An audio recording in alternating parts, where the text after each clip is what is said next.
Hello दोस्तों, मुझे उम्मीद है कि आप सभी अच्छे होंगे। दोस्तों, आज हम जो टॉपिक डिस्कस करने वाले हैं ये आपको समझना बहुत ज़्यादा ज़रूरी है। टॉपिक क्या होने वाला है कि जो हम ट्रेड सेटअप करते हैं नेक्स्ट डे के लिए वो कैसे करते हैं, मार्केट को किस तरीके से आपको ऑब्जर्व करना है, उसका एनालिसिस किस तरीके से करना है, किन किन पॉइंट्स को आपको ध्यान में रखना है, कैसे तैयारी करनी है, उसकी पॉइंट को कैसे फाइंड आउट करना है, सारी चीज़ें मैं आपको डिटेलिंग में बताने वाला हूँ। इसलिए इस वीडियो को मिस मत कीजिएगा, एंड तक देखिएगा। साथ ही साथ मैं इस वीडियो का लाइक टारगेट रखता हूं 2500 लाइक। अगर आपको कंटेंट पसंद आया तो इसे लाइक जरूर कीजिएगा। चैनल पे नए हैं तो चैनल को सब्सक्राइब जरूर कीजिएगा, जिससे कि आप फ्यूचर में भी इसी तरह के कंटेंट पा सके। चलो डिस्कशन करते हैं। सबसे पहले आपको क्या करना होता है, यहां पे देखो 15 मिनट का टाइम फ्रेम लगा है। आप मार्केट को देख रहे हो कैसे बिहेव कर रहा है। आपको सबसे पहले जाना है, भले आप इंट्राडे कर रहे हो या फिर लॉन्ग टर्म कर रहे हो, वन डे पे जाओ। वन डे पे देखो मार्केट किस तरीके से बिहेवियर कर रहा है। इससे आपको क्या पता लग जाएगा, आपको रेंज पता लग जाएगी। अगर मार्केट बढ़ता हुआ होगा वो आपको दिख जाएगा, अगर मार्केट गिरता हुआ होगा वो आपको दिख जाएगा, अगर मार्केट साइडवेज चल रहा होगा वो भी आपको दिख जाएगा।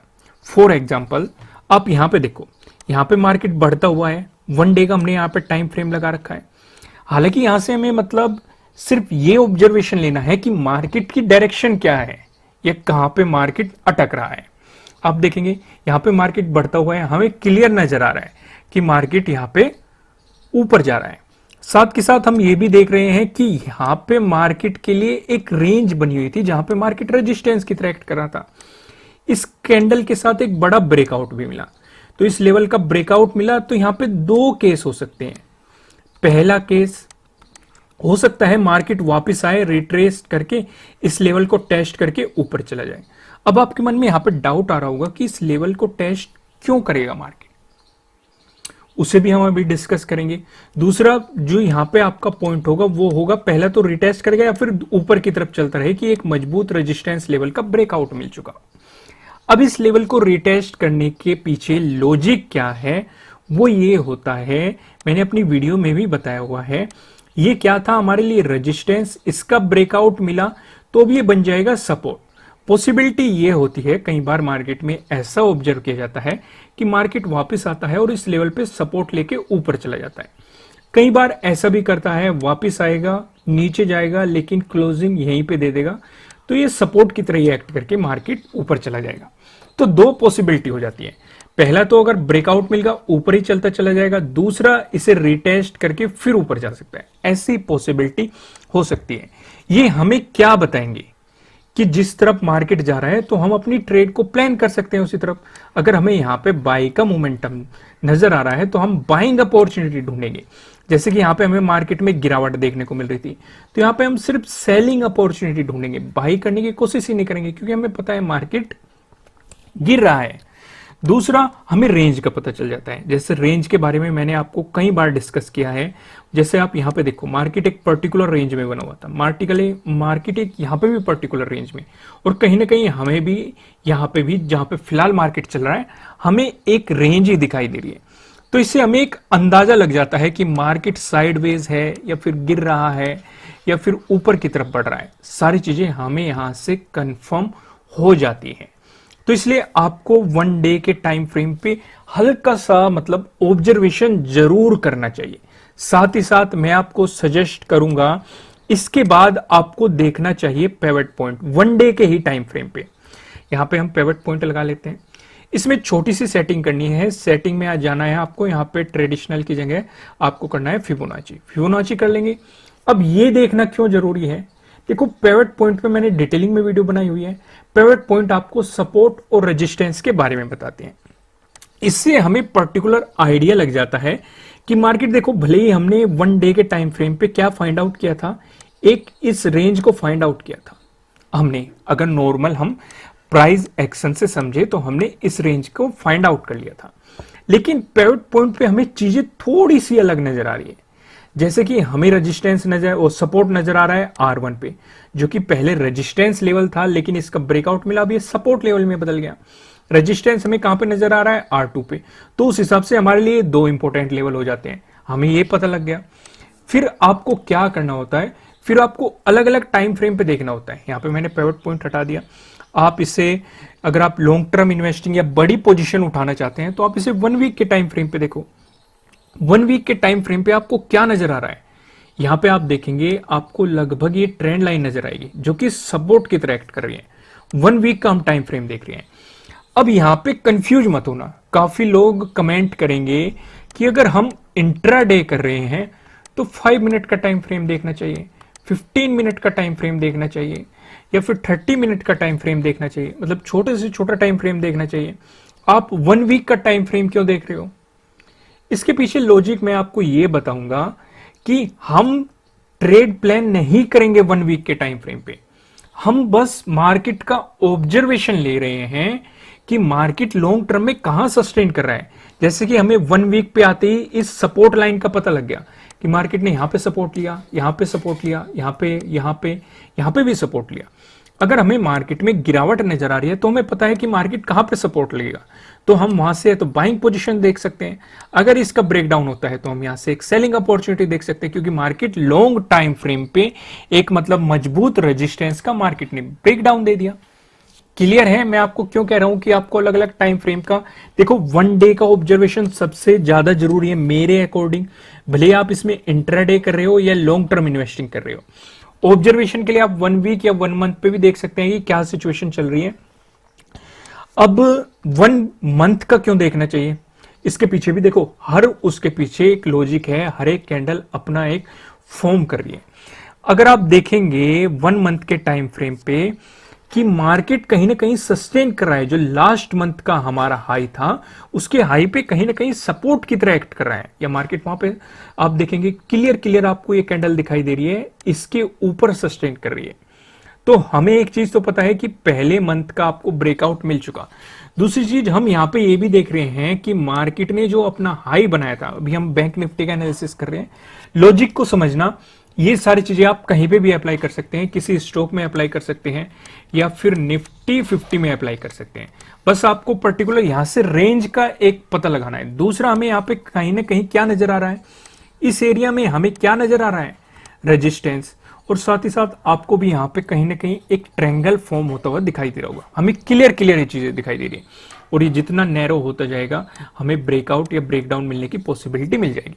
यहां पे 1 वीक पे और 1 मंथ पे जस्ट ऑब्जर्व करना है, इसके अकॉर्डिंग ट्रेड को प्लान नहीं करना है, ये बात ध्यान करना। मैं फिर से रिपीट कर रहा हूं कि इस पे जस्ट ऑब्जर्वेशन कर रहा है कि मार्केट के डायरेक्शन कहां है या किस तरफ मार्केट जा रहा है, सिर्फ ऑब्जर्वेशन करना है, इसके अकॉर्डिंग ट्रेड को प्लान नहीं करना है।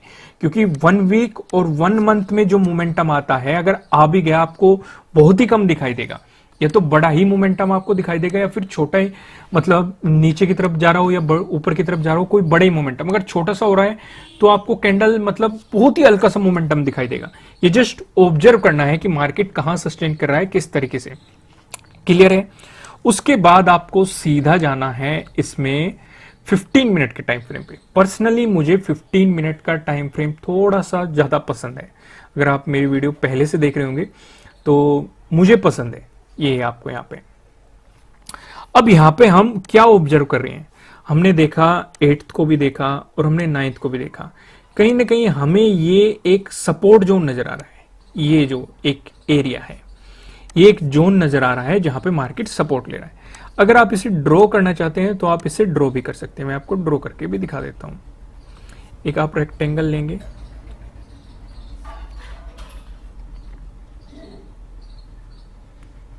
ओके, ये दिखाई दे रहा है आपको, मैंने ड्रॉ कर दिया।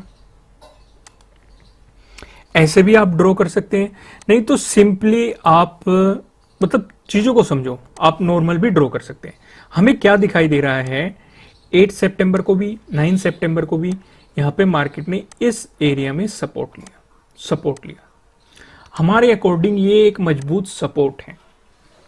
देखो मैं बहुत ही सिंपल तरीके से ऑब्जर्व करके बता रहा हूं कि आपको किस तरीके से देखना होता है। अब इस सपोर्ट पे 2 पॉसिबिलिटी हो सकती है। पहली, या तो मार्केट इस लेवल पे सपोर्ट लेगा, सपोर्ट लेके मार्केट ऊपर चला जाएगा, ये पहली पॉसिबिलिटी है, जो कि हमें पहले भी पता है कि मार्केट इस जोन में आके सपोर्ट ले रहा है। दूसरी पॉसिबिलिटी क्या होगी? पहली पॉसिबिलिटी में आपको क्या मिलेगी? बाइंग अपॉर्चुनिटी, अगर वो सपोर्ट लेवल पे सपोर्ट लेके ऊपर जाता है। दूसरी पॉसिबिलिटी हो सकती है मार्केट इसका ब्रेकडाउन दे सकता है। अगर मार्केट ब्रेकडाउन देगा, उस केस में भी आपके पास दो पॉसिबिलिटी होगी। पहली, मार्केट ने ब्रेकडाउन दे दिया तो मार्केट गिरता ही चला जाएगा, ये तो है पहली पॉसिबिलिटी। आपको क्या मिली? Selling opportunity. दूसरी पॉसिबिलिटी क्या हो सकती है? मार्केट नीचे आएगा, किसी जोन में सपोर्ट लेगा, मान लो इस एरिया में सपोर्ट ले सकता है। यहां पे मार्केट पहले भी सपोर्ट लेके ऊपर गया है, इसका ब्रेकडाउन देके इस जोन में मार्केट सपोर्ट लेगा और फिर जाएगा और इस लेवल को रिटेस्ट करके फिर गिरावट दिखाएगा। ये हो सकती है दूसरी पॉसिबिलिटी। तो इस केस में भी आपको सेलिंग अपॉर्चुनिटी मिलेगी, लेकिन वो सेलिंग आपको यहां पे न करके यहां पे करनी होती है, अगर आपको यहां पे नेगेटिव कैंडल दिखाई देती है। अगर आपको ऐसा एग्जांपल दिखाई दिया तो मैं आपके साथ डिस्कस जरूर करूंगा। यहां तक आपको सारी चीजें समझ में आ रही है ना, किस तरीके से आपको ऑब्जर्व करना होता है। दूसरा, यहां पे अगर आपको ग्रीन कैंडल दिखाई दे रही है और ऊपर की तरफ मोमेंटम दिखाई दे रहा है, साथ ही साथ वॉल्यूम अच्छा खासा दिखाई दे रहा है, तो आप समझेंगे मार्केट इस लेवल पे सपोर्ट लेके ऊपर की डायरेक्शन में आप मतलब चलना शुरू हो गया। तो यहां से आपको बाइंग अपॉर्चुनिटीज मिलेगी। एक बात और, आगे बढ़ने से पहले मैं आपको बता देता हूं कि आपके लिए किसी भी तरह का ना तो कोई बाय रिकमेंडेशन है, ना ही कोई सेलिंग रिकमेंडेशन है। ये जस्ट एजुकेशनल पर्पज से बनाई गई एनालिसिस वीडियो है। इन्वेस्ट करने से पहले आपको अपनी रिसर्च करनी है, अपने इन्वेस्टर की सलाह लेनी है, क्योंकि प्रॉफिट भी आपका ही होने वाला है, लॉस की जिम्मेदारी भी आपको अपने आप लेनी है। इसे जस्ट ऑब्जर्वेशन से समझना, आपको हर रोज इसी तरीके से ऑब्जर्व करना होता है। मैं आपको एक हल्का सा पॉइंट ऑफ व्यू दे रहा हूं मार्केट का कि किस तरीके से आपको मार्केट को ऑब्जर्व करना होता है। अगर आप यहां पे देखेंगे, आपको ये एक ट्रेंड लाइन भी दिखाई दे रही होगी कहीं ना कहीं, जहां पे मार्केट ने यहां पे रेजिस्टेंस की तरह एक्ट किया, फिर यहां पे रेजिस्टेंस की तरह एक्ट किया, फिर यहां पे रेजिस्टेंस की तरह एक्ट किया। तो यहां से आपको क्या डायरेक्शन दिखाई दे रही है? हालांकि हम इन कैंडल का भी डिस्कशन करेंगे, जो मैंने अपनी एनालिसिस वाली वीडियो बनाई थी वहां पे भी मैंने इनका डिस्कशन किया था। तो यहां से हमें एक ट्रायंगल फॉर्म होता हुआ दिखाई दे रहा है, जहां पे मार्केट नीचे सपोर्ट ले रहा है, ऊपर resistance, support resistance, support resistance, इस तरीके से मार्केट बिहेवियर कर रहा है। ऐसी पॉसिबिलिटीज में या तो आपको ब्रेकआउट मिलेगा या फिर आपको ब्रेकडाउन मिलने की पॉसिबिलिटी रहती है।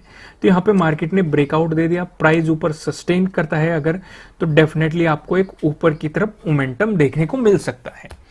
अब कितना ऊपर जाएगा या अगर ब्रेकडाउन मिल जाता कितना नीचे जाएगा, इसका भी हमें एक प्राइस एक्शन इसमें डालना पड़ता है। या तो हम क्या देख सकते हैं, यहां पे मैं आपको इंडिकेटर लगा लेता हूं पिवट पॉइंट। पिवट पॉइंट काफी अच्छा इंडिकेटर है, इसमें डिटेलिंग में समझो इसे, वीडियोस आपको नीचे डिस्क्रिप्शन में मिल जाएगी या आपको मेरे चैनल पे भी मिल जाएगी। पिवट पॉइंट से हमें एक तो लेवल का पता लग जाएगा। मैं इसे थोड़ा सा जूम कर लेता हूं। ओके, ये दिखाई दे रहा है आपको इंपोर्टेंट लेवल। यहां पे हमें कौन सा नजर आ रहा है? पिवट पॉइंट नजर आ रहा है। रेजिस्टेंस 1 पे मार्केट रेजिस्टेंस की तरह एक्ट करके नीचे गिरावट दिखाई। पिवट पॉइंट पे पहले क्या एक्ट किया? रेजिस्टेंस की तरह। इसका ब्रेकआउट मिल गया तो क्या एक्ट किया? सपोर्ट की तरह। इसका ब्रेकडाउन मिल गया, क्या एक्ट किया? रेजिस्टेंस की तरह। ये चीजें आपको क्लियर दिखाई दे रही है। अगर ये समझ में नहीं आ रहा आपकी, तो मैंने आपको अपनी वीडियोज में कई बार डिस्कस किया है, मैं अभी भी डिस्कस कर देता हूं। अगर कोई रेजिस्टेंस लेवल है, उसका ब्रेकआउट मिलता है तो सपोर्ट लेवल बन जाता है, या फिर अगर कोई सपोर्ट लेवल है उसका ब्रेकडाउन मिलता है तो वो रेजिस्टेंस लेवल में बदल जाता है। यहीं पे आपको साफ साफ दिखाई दे रहा है। पहले इस लेवल पे मार्केट ने रेजिस्टेंस की तरह एक्ट किया, फिर जब इसका ब्रेकआउट मिल गया फिर इस पे सपोर्ट की तरह एक्ट किया। पहले क्या था? ये रेजिस्टेंस, ब्रेकआउट मिल गया, क्या बन गया? सपोर्ट बन गया। फिर से ब्रेकडाउन मिला, अब पहले क्या था? ये सपोर्ट, ब्रेकडाउन मिला, क्या बन गया? रेजिस्टेंस। तो यहां पे देखो मार्केट यहां पे क्या एक्ट कर रहा है? रेजिस्टेंस की तरह। क्लियर है? साथ के साथ हमें जो 15 मिनट के टाइम फ्रेम पे जो पिवट पॉइंट लगा रहता है, ये एक डायरेक्शन बता देता है कि मार्केट अगर अप गया तो कहां तक जा सकता है। मान लो मार्केट यहां से ऊपर चलना शुरू हुआ तो रेजिस्टेंस 1 तक जा सकता है, ऐसी पॉसिबिलिटी है। ये लेवल क्या एक्ट करेगा? रेजिस्टेंस की तरह। अगर इसका ब्रेकआउट मिल गया तो ये जो रेजिस्टेंस है हमारे लिए सपोर्ट में बदल जाएगा। नेक्स्ट हमारा रेजिस्टेंस क्या हो जाएगा? ये। अगर इसका भी ब्रेकआउट मिल गया, जो रेजिस्टेंस था ये भी सपोर्ट में बदल जाएगा। नेक्स्ट रेजिस्टेंस क्या हो जाएगा? ये। इसमें कंफ्यूज मत होना। आपको पिवट पॉइंट में क्या देखना होता है, मैंने आपको पहले भी बताया हुआ है कि अगर मार्केट ऊपर से नीचे की तरफ आ रहा है तो हर एक चीज आपके लिए क्या एक्ट करेगी, सपोर्ट की तरह। जैसे ही इनका ब्रेकडाउन मिलता रहेगा तो ये रेजिस्टेंस में बदलते रहेंगे। अगर मार्केट नीचे से ऊपर की तरफ आ रहा है, ये क्या है, सपोर्ट 3, लेकिन हमारे लिए क्या एक्ट करने वाला है, रेजिस्टेंस की तरह। ब्रेकआउट मिल गया तो ये सपोर्ट बन जाएगा। नेक्स्ट रेजिस्टेंस क्या होगा, ये हो जाएगा ब्रेकआउट मिल गया, फिर ये जो हमारा ये सपोर्ट में बदल जाएगा। नेक्स्ट रेजिस्टेंस क्या हो जाएगा, ये मतलब अगर मार्केट नीचे से ऊपर की तरफ अप्रोच कर रहा है तो ये रेजिस्टेंस की तरह एक्ट करेगी, ऊपर से नीचे की तरफ अप्रोच कर रहा है तो ये सपोर्ट की तरह एक्ट करेगी। क्लियर है यहां तक। दूसरा, हमें इसमें थोड़ा सा प्राइस एक्शन भी डालना पड़ता है। वो कैसे, हमें ऑब्जर्व करना पड़ता है। मैं इसे पिवट पॉइंट को हटा लेता हूं, इसे थोड़ा सा पीछे ले जाते हैं। हमने ऑब्जर्व किया, हमें नहीं पता कि मंडे को क्या होने वाला है, लेकिन हमें 9th को पता है क्या हुआ, 8th को पता है क्या हुआ, 7th को पता है क्या हुआ, 6th 3rd, मतलब मेरा कहने का मतलब है हमें पीछे पता है मार्केट में क्या हुआ है। हमें पीछे के इंपॉर्टेंट लेवल पता है कि मार्केट ने कहां पे हाई लगाया। हमने देखा 9th पे कहां पे हाई लगाया, 9th पे यहां पे हाई लगाया, ओके, इस लेवल को हमने मार्क कर लिया। साथ के साथ हमने देखा 8th को भी मार्केट ने यहीं पे हाई लगाया, मतलब ये जोन, ये मतलब एक इंपॉर्टेंट लेवल है। इस पे मार्केट 2 बार गया और दोनों बार ही यहां से हमें गिरावट देखने को मिली। कहीं ना कहीं ये भी इसी जोन में है। 8th को मार्केट लगभग इस जोन में 2 बार गया और 9th को भी मार्केट इसी जोन से गिरावट देखने को मिली। तो उस हिसाब से हमारे लिए क्या हो जाएगा, एक इंपॉर्टेंट लेवल। अगर मार्केट ने एक पॉजिटिव मोमेंटम दिखाया तो पॉसिबिलिटी है कि मार्केट इस एरिया में रेजिस्टेंस की तरह एक्ट करेगा। ऐसी पॉसिबिलिटी है, देने को इसका ब्रेकआउट भी दे सकता है। पर लेकिन हम क्या ऑब्जर्व कर रहे हैं कि अगर 8th और 9th को इसने इस लेवल को इंपॉर्टेंट बनाया है तो यहां पे मतलब एक रेजिस्टेंस की तरह एक्ट कर सकता है। तो हम यहां पे अपनी पोजीशन से एग्जिट हो सकते हैं या अपना प्रॉफिट बुक कर सकते हैं। और अगर इसका ब्रेकआउट मिलता है तो वो भी हमारे लिए एक अपॉर्चुनिटी होती है नेक्स्ट ट्रेड प्लान करने की, क्योंकि पॉसिबिलिटी रहेगी अगर जितनी मजबूत लेवल का मार्केट या तो ब्रेकआउट देगा या ब्रेकडाउन देगा, उसमें थोड़ा सा मोमेंटम चेंज हो जाता है। क्योंकि मान लो ये लेवल है और मार्केट इसका ब्रेकआउट दे रहा है तो उसमें उस टाइम पे अगर आप नोटिस करेंगे तो वॉल्यूम भी इंक्रीज हो जाते हैं मार्केट में उस लेवल का ब्रेकआउट देने के लिए। या फिर अगर इसी लेवल का ब्रेकडाउन दे रहा है तो आप यहां पे देखेंगे तब भी वॉल्यूम इंक्रीज हो जाएंगे कि मार्केट को मतलब सेलर्स बहुत ज्यादा हावी हो जाएंगे कि मार्केट में हमें इस लेवल का ब्रेकडाउन मिल रहा है। तो इसलिए हमें वे फाइंड आउट करने पड़ते हैं। दूसरा, हमें क्या नजर रखनी पड़ती है कि हमने देख लिया 9th को मार्केट इस लेवल पे स्टक किया है, इस लेवल को बार बार हिट करने की कोशिश की, इसका ब्रेकआउट लेकिन दे नहीं पाया। तो हमारे हिसाब से हम इस पे भी एक लाइन ड्रॉ कर लेंगे। साथ के साथ हम पीछे देंगे इसी जोन में, यहाँ पे मार्केट सपोर्ट लेता हुआ दिखाई दे रहा है, यहाँ पे रेजिस्टेंस की तरह एक्ट करता हुआ दिखाई दे रहा है। हमारी वही थ्योरी, अगर किसी रेजिस्टेंस का ब्रेकडाउन होता है तो वो किसी सपोर्ट का अगर ब्रेकडाउन होता है तो क्या बन जाता है, हमारे लिए रेजिस्टेंस बन जाता है। चीजें क्लियर है, हम इसे भी नोट डाउन कर लेंगे। साथ के साथ हम देख रहे हैं इस लेवल में भी मार्केट ने काफी स्ट्रगल किया है, यहाँ पे देखो रेजिस्टेंस की तरह एक्ट किया है, हम इसे भी मार्क कर लेंगे। इवन क्लोजिंग भी लगभग इसी जोन के आसपास है। तो ये लेवल हमारे लिए इंपॉर्टेंट रहेंगे। अगर मार्केट ऊपर की तरफ मोमेंटम दिखाता है तो पहला ही इंपॉर्टेंट हो सकता है, इसका ब्रेकआउट मिला फिर ये इंपॉर्टेंट रहेगा, यहाँ पे रेजिस्टेंस की तरह एक्ट कर सकता है, इसका भी ब्रेकआउट मिला तो ये रहेगा क्योंकि ये हाई भी है। साथ के साथ हमें जो डे हाई है, डे लो है, ये भी मार्क करने पड़ते हैं। डे हाई क्या होता है, डे हाई पे मार्केट या तो रेजिस्टेंस की तरह एक्ट करेगा या ब्रेकआउट मिलेगा, तो यहाँ पे हमें ब्रेकआउट मिल रहा है, बाइंग अपॉर्चुनिटी मिल रही है, रेजिस्टेंस की तरह एक्ट कर रहा है तो हमें सेलिंग अपॉर्चुनिटी मिल रही है। वहीं अगर डे लो की बात करें, मार्केट या तो सपोर्ट लेगा या इसका ब्रेकडाउन दे देगा। अगर सपोर्ट लेके ऊपर जाएगा तो बाइंग अपॉर्चुनिटी मिल रही है, अगर ब्रेकडाउन दे देगा तो सेलिंग अपॉर्चुनिटी मिल रही है। तो काफी चीजें हमें कंबाइन करनी पड़ती है किसी एक पर्टिकुलर लेवल को फाइंड आउट करने के लिए। हालांकि अभी मैंने इनका आपको 1% भी नहीं बताया है, मैंने आपको बहुत ही जस्ट बेसिक बताया है। काफी चीजें कंबाइन करके किसी लेवल को फाइंड आउट किया जाता है। तो उम्मीद है इसने आपकी काफी हेल्प की होगी समझने में कि मार्केट को हमें किस तरीके से ऑब्जर्व करना है या किस तरीके से हमें मार्केट में लेवल्स को देखना है। क्लियर है आपको यहां तक? अगर इसमें आपको कोई भी डाउट होता है तो मुझे कमेंट करके जरूर बताइएगा। वीडियो को लाइक टारगेट मैं आपको बता चुका, आपको वीडियो को लाइक कर देना है 2500 हम इसका लाइक टारगेट रखते हैं, आप लाइक जरूर कीजिएगा। अगर आप इस चैनल पे नए हैं तो चैनल को सब्सक्राइब जरूर कीजिएगा। साथ ही साथ मैं आपसे एक रिक्वेस्ट करूंगा, अगर आपने अभी तक अपना अपस्टॉक में अकाउंट ओपन नहीं किया है तो इसका लिंक आपको नीचे डिस्क्रिप्शन में मिल जाएगा, आप वहां से जाके अपस्टॉक में अपना अकाउंट ओपन कीजिए। इंट्राडे पर्पज के लिए मैं आपको सजेस्ट करूंगा कि आप अपस्टॉक का इस्तेमाल करें, काफी अच्छी आपको फैसिलिटी ये प्रोवाइड कर रहे हैं। ठीक है दोस्तों, फिर मिलेंगे किसी नेक्स्ट वीडियो में किसी अच्छे कंटेंट के साथ। Thank you.